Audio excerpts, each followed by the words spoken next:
Vendredi 7 février 2014, Madame, Messieurs, bonsoir. Merci de votre fidélité.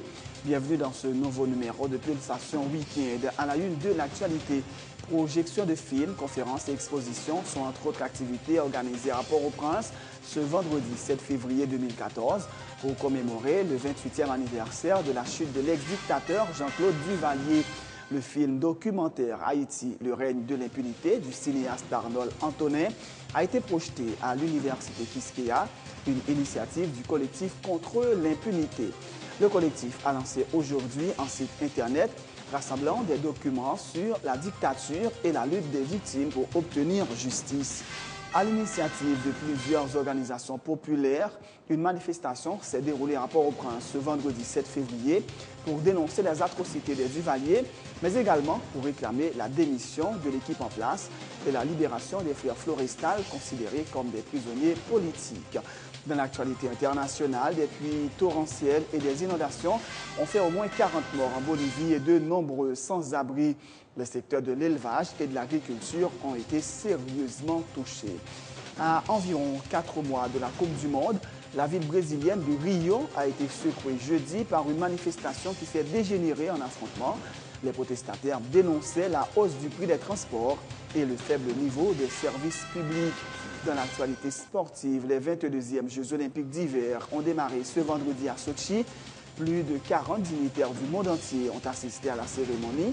La Russie est sous pression pour organiser ces Jeux les plus chers de l'histoire et placés sous haute sécurité. Madame, Messieurs, restez branchés pour le développement de ces titres et de bien d'autres.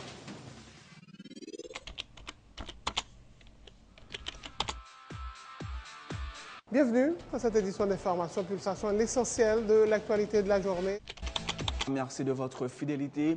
Bienvenue dans ce premier numéro de Pulsation Week-end.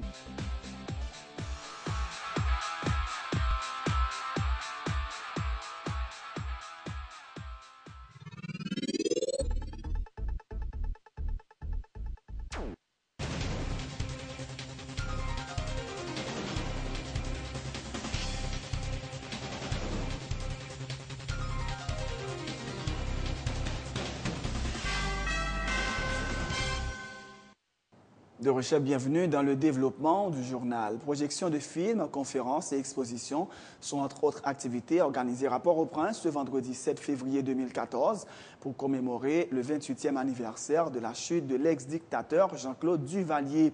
Le film documentaire Haïti, le règne de l'impunité du cinéaste haïtien Arnold Antonin a été projeté à l'université Quisqueya, une initiative du collectif contre l'impunité dont la coordonnatrice est Danielle Magloire.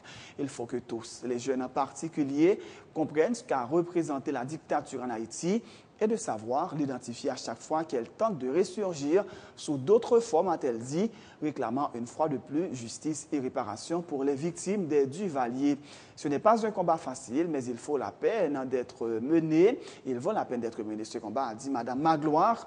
Le collectif contre l'impunité a lancé ce vendredi 7 février un site Internet rassemblant des documents sur la dictature et la lutte des victimes pour obtenir justice, annonce Danielle Magloire. Le travail que nous avons fait au niveau du collectif contre l'impunité, mais que nous faisons avec de l'autre, où il y a un comité de voix de mémoire. Là, nous lançons aujourd'hui pour commémorer 7 février un site internet qui sont un site documentaire que nous créons et que nous inaugurons aujourd'hui pour nous continuer à faire la parole en marché. Faire surtout jeunes, information et faire information avec sensibilisation. Et surtout faire comprendre le sens des manches là, qui sont des manches de quête de justice, c'est-à-dire que les gains de bail qui passent dans la société, l'important pour la société capable de réagir pour dire ça acceptable, ça pas inacceptable. J'en nous tous connaissons son bataille qui est extrêmement difficile, pas seulement pour le cas Duvalier, même son militant dans le secteur d'Ouamoun. C'est tout cas violation de droit qui est vraiment toujours très difficile pour faire la justice, fait travailler comme ça doit prononcer. Deuxième aspect qui est important, c'est de faire comprendre ça en dictature et mécanisme en dictature.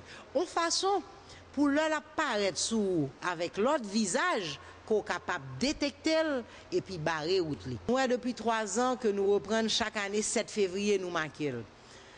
C'est, on laisse aller que tu gagnes dans le pays, ça, c'est important pour nous reprendre racine mémoire. D'ailleurs, lié son date qui est inscrite dans la Constitution. Comme nous toujours dans le calme d'âge dans le pays, ça, mais cette date Constitution prévoit pour un président ou un président prêter serment. Est-ce que nous sommes capables de dire dans la lutte menée contre l'impunité, il y a un pas qui fait ou bien nous juste. Ah oui, il y a un pas qui fait, à pas nous arriver traîner Jean-Claude Duvalier dans le tribunal. Ça veut dire bataille n'est pas finie.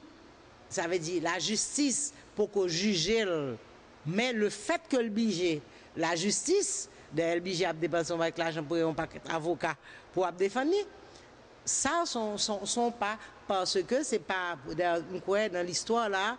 Pays ça, c'est la première fois que nous avons un chef d'État qui budget après répondre à des questions de la justice. De son côté, Ralph Allen du collectif Devoir de mémoire déplore l'arrogance des avocats de Jean-Claude Duvalier. Revenu à Port-au-Prince en 2011, c'est comme s'il n'y avait jamais eu de victime, s'est-il insurgé. Il salue la projection du film documentaire d'Arnold Antonet qui publie les témoignages d'une 50aine de personnes qui ont souffert des atrocités du régime des Duvalier. Il faut, a-t-il ajouté, maintenir la mobilisation pour que plus jamais le pays ne soit dirigé par un régime dictatorial. Le régime de l'impunité, c'est un film que Arnold Antonet fait et son film que Mkadio qui allait au rythme au mitraillette que ou un témoignage de 50 témoins cap qui ça yo fait yo montre des images qui gens que te kon battre moun qui ça yo subi moun yo vini yo di qui ça yo subi et ou est témoin après 50 ans don ba qui rive yo pendant la raconter li pété crier c'est parce que bagay ça li vivant toujours et ça qui pire là c'est que yo vle même nier moun là droit à dire que ça t'est rivé. Ça veut dire que moun sa souffrance liant li pas même gain on pitié pour ça le subir et puis arrogance d'adjo avocat et président ça de l'époque là c'est li pas gain état d'âme. Je pense que un monde qui humain avoir le courage de le dire bon fait bête pas gain mot pour me qualifier ça. Donc gon pression qui pour continuer fait pour que ça ne pas arriver encore. En fait, c'est ça qui est le principal but de devoir et de travail de mémoire ça pour que tout le monde songe mais ça altéré.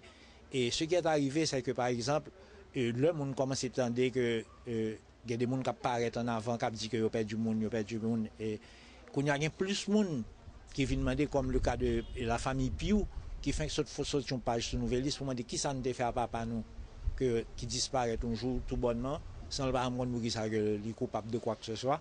Donc il y a une dynamique de monde qui vient demander même si on pas espérer justice là mais on dit au moins mais ça a été fait pour monde pas nier que ça a été fait. Le film d'Arnold Antonet, Le règne de l'impunité, sera diffusé intégralement sur Télé Pluriel à partir de 8h ce soir. 28 ans après l'effondrement du régime dictatorial des Duvalier, des avancées considérables ont été réalisées dans le domaine de la liberté d'expression et d'association de l'avis du directeur exécutif du RNDDH. Toutefois, Pierre Espérance croit que l'indépendance de la justice par rapport à l'exécutif, qu'il considère comme l'une des plus grandes aspirations du peuple, n'est toujours pas une réalité. Il n'y a pas de grande amélioration dans le système judiciaire caractérisé par l'impunité et la corruption, selon le militant des droits humains. Ça qui est dans le rapport, c'est un rapport bilan sur la situation de droits moun en dans le pays depuis le président Matéli arrivé sous pouvoir le 14 mai 2011. Et nous constatons comme organisation de droits moun que Haïti fait bac dans la question état des droits, Haïti fait bac dans la bataille contre la corruption, contre l'impunité. Dans la question lutte contre la corruption, en 2005, sous gouvernement et transition qui était là, il y a 2 institutions qui étaient créées et le c'était combattre crime et financier et corruption en dans pays qui c'est ICREF et ILCC. Et nous constatons que institutions ça existé de non-journée aujourd'hui par rapport avec scandale, corruption qui gagne sous gouvernement Matéli Lamotte là, et bien si c'est pas des monde que le gouvernement a persécuté, eh bien, et même les gains des dénonciations, par exemple, des contrats capsien, des gré à gré gaspillage qui gagnent dans le fonds et trésor public là, eh bien, ou institution ça, ils n'ont pas fait et rien.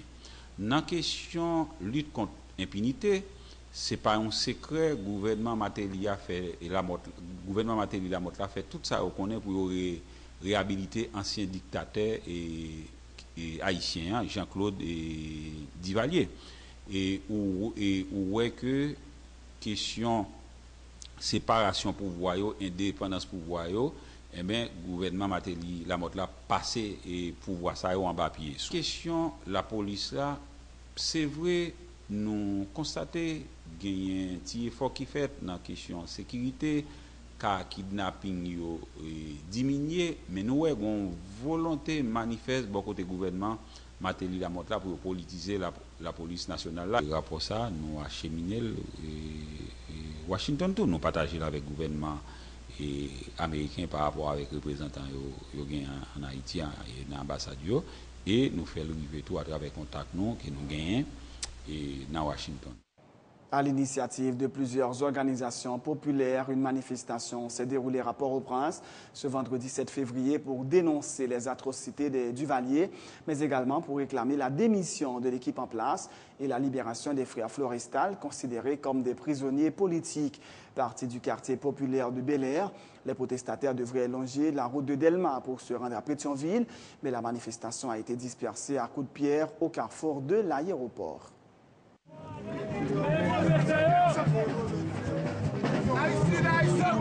Nous devons marquer ça. D'abord, pour nous rappeler tout actes du Duvalier qui sont faits dans le pays, mais en même temps pour nous continuer à dénoncer le régime et surtout pour nous dénoncer le dialogue qu'a fait Nelran Choa. Nous-mêmes, nous prenons résolution, nous sortir dans la rue quand même pour nous dire avec les gens qui ont fait dialogue, question libération prisonniers politiques, nous, libération table là. Nous prenons la rue pour nous dire 7 février, c'est bataille contre la dictature. 7 février, nous ne pouvons pas fêter dans le caille. Son date qui baquet, un moment dans la lutte pour établir la démocratie dans le pays. Son date qui baquet lutte contre la dictature, contre le régime boudi. Et je dis, nous avons des gens qui sont héritiers du régime Duvalier, qui veulent établir un régime dictature. Et nous disons, pour la démocratie, c'est éducation. Nous demandons tout le monde continuer à développer. Et semaine prochaine, étudiants et élèves, professeurs pour la rue, pour aussi demander quelle est la responsabilité.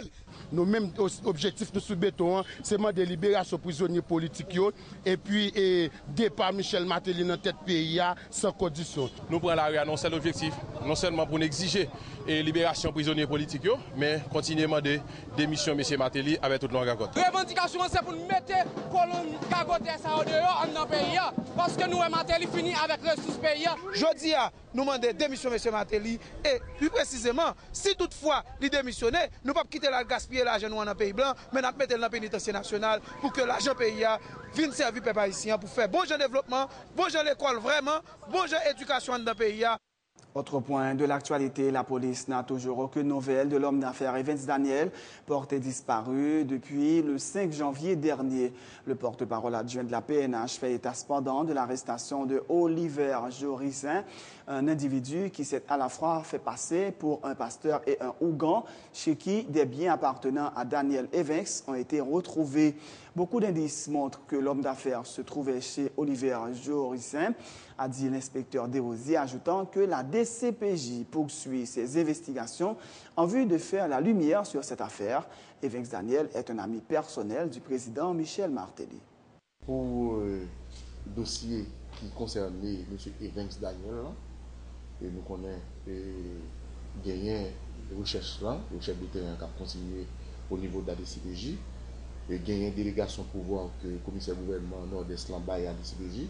L'arrestation qui fait, c'est Olivier Jossirin qui fait être passé pour pasteur et pasteur et onguin en même temps, gagné plusieurs objets et fait que Daniel est venu avec la caille, batterie, inverteur, panneau solaire et BAF, également radio, que M. est venu la caille pour être capable de lutter et font petit temps caille Olivier Jossirin et Olivier Jossirin dit-nous effectivement que M. Evans était la caille. Alors, c'est seul existant que nous avons pour le moment, avec Pachina, il était quitté, et puis il est totalement aux gens, et qui, pour le moment, au niveau de la DCPJ, gagne un bureau police scientifique et technique là, qui était fait prélèvement indicieux, et probablement que je ADN là, et machine ça, effectivement, et M. Evans Daniel était la dame. J'aime bien, la recherche à continuer. Nous pas en mesure pour nous infirmer, nous confirmer que M. Evans mourit ou bien vivant, nous avons espéré de vivant, mais nous considérons thèse disparition et nous travaillons sur ça. Alors, gagner de monde dans la radio dit qu'il a assassiné. Alors, pour l'assassinat, il faut que normalement, tu as une découverte de cadavre. Nous pas joué de cadavre, nous pas espéré ça, nous avons espéré qu'il est vivant. Et pour le moment, j'aime dire que les recherches à continuer. Alors, la noter, ce n'est pas pour M. Evans Daniel que toute batterie de CPG en branle, mais c'est pour tout le monde qui t'a trouvé dans une situation pareille, ce qui est souhaité que les CPG lui-même a travaillé dans ce sens. Le bureau de la ministre déléguée chargée des droits de l'homme et de la lutte contre la pauvreté extrême a présenté jeudi à des responsables d'organisations de droits humains le rapport national de mi-parcours sur l'examen périodique universel du Conseil des droits de l'homme des Nations unies. Il s'agit, selon la ministre déléguée Rosanne Auguste, de présenter aux différents secteurs les avancées réalisées dans le cadre de la lutte contre la pauvreté extrême et en faveur de l'établissement d'un état de droit, des secteurs qui auront à faire des recommandations. L'exercice auquel nous allons nous livrer ce matin revêt pour Haïti une grande importance dans le cadre des démarches qu'il entreprend pour réhabiliter son image, éradiquer la misère et la pauvreté, construire pour tout Haïtien et toute Haïtienne un état de droit où il fait bon de vivre. C'est une opportunité pour nous d'apprécier à leur juste valeur les progrès accomplis en matière des droits de l'homme et d'identifier ce qui reste à faire au cours de ces 2 années qui précèdent le 2e cycle dans le cadre du processus de l'examen périodique universel. C'est important parce que nous avons promis à nos compatriotes, à nos frères et sœurs haïtiens et haïtiennes, un état de droit, dans la transparence la plus totale, de leur faire part des progrès accomplis. Ce rapport est destiné au Comité des droits de l'homme, mais il s'adresse avant tout à tout citoyen et à toute citoyenne haïtienne, qui a le droit de savoir comment nous nous prenons pour lui construire cet état de droit qu'il attend de nous. C'est pour nous l'opportunité de le rassurer une fois de plus. Nous ne faillirons pas à notre tâche. L'examen de mi-parcours dont nous vous soumettons le rapport doit, entre autres, recenser les progrès, les meilleures pratiques, les difficultés et les contraintes liées à la mise en œuvre des recommandations produites par nos pairs lors de l'examen du précédent rapport national.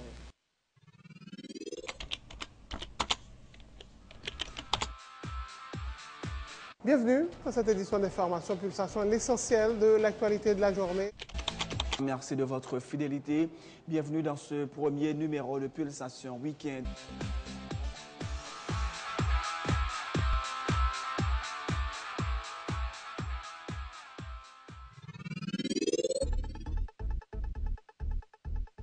C'est la fin de ce journal. Juste avant de vous quitter, voici le rappel des titres. Projections de films, conférences et expositions sont entre autres activités organisées à Port-au-Prince ce vendredi 7 février pour commémorer le 28e anniversaire de la chute de l'ex-dictateur Jean-Claude Duvalier. Le film documentaire Haïti, le règne de l'impunité du cinéaste haïtien Arnold Antonet a été projeté à l'université Quisqueya, une initiative du collectif contre l'impunité. Le collectif a lancé aujourd'hui un site internet rassemblant des témoignages et documents de la dictature, de la lutte des victimes pour obtenir justice. À l'initiative de plusieurs organisations populaires, une manifestation s'est déroulée à Port-au-Prince ce vendredi 7 février pour dénoncer les atrocités des Duvalier, mais également pour réclamer la démission de l'équipe en place et la libération des frères Florestal, considérés comme des prisonniers politiques. Dans l'actualité internationale, des pluies torrentielles et des inondations ont fait au moins 40 morts en Bolivie et de nombreux sans-abri. Les secteurs de l'élevage et de l'agriculture ont été sérieusement affectés. À environ 4 mois de la Coupe du Monde, la ville brésilienne de Rio a été secouée jeudi par une manifestation qui s'est dégénérée en affrontement Les protestataires dénonçaient la hausse du prix des transports et le faible niveau des services publics. Dans l'actualité sportive, les 22e Jeux olympiques d'hiver ont démarré ce vendredi à Sochi. Plus de 40 dignitaires du monde entier ont assisté à la cérémonie. La Russie est sous pression pour organiser ces Jeux les plus chers de l'histoire et placés sous haute sécurité. C'est la fin de ce journal. Merci de l'avoir suivi. Bonne suite de programme et bon week-end sur Télé Pluriel.